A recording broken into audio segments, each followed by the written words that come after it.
Hi, I'm Dr. Dexter Russell. In a previous segment, I discussed some strategies for dealing with obesity and weight management. However, we all know that there's still the level of participation varies from individual to individual. That's probably one of the main reasons why most diets aren't successful, or even most weight loss programs, they don't seem to work for some people. It's a lack of participation. Many of these programs are not well thought out, and although they work for some people, they are not, you don't necessarily mean that they'll work for everybody. People go into the program perhaps are sometimes too demanding or not appropriate for either the gender or the size of the person participating in it.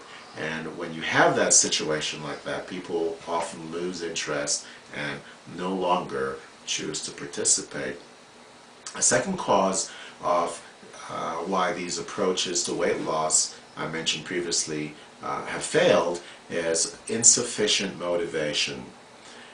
People, and we all know this, we make plans and we have desires and we say we're going to do something because we know it's good for us, but when the time comes we realize we're not as motivated. We talk ourselves out of doing what we know is right for us. So that motivational level is required, and whatever it takes to get motivated, you ought to do it because that's going to get you started. And oftentimes once you get started, you're more likely to continue. Getting started is perhaps the most difficult part. Another reason why some of these programs and weight loss diets don't work is people have problems adjusting to low fat or reduced fat and low sugar contents in their foods.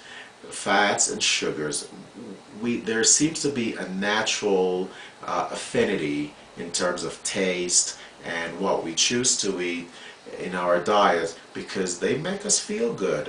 We're satisfied, we feel happy, content, and these high fats, high sugar foods are the ones that are putting on the weight in terms of the calories that we take in. So adjusting to low-fat foods or reduced sugar food is a problem for many people, but as soon as we're able to overcome and not miss having the high fats and the sugars in the diet, then that's a hurdle that we've cleared and we can move on to doing other things.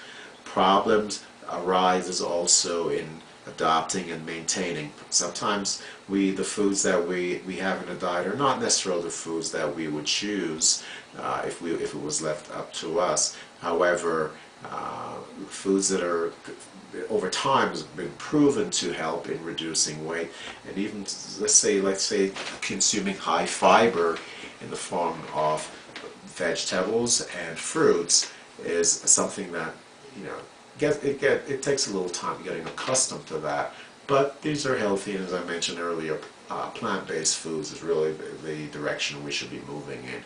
And the fourth failure for some of these programs is the physical activity levels.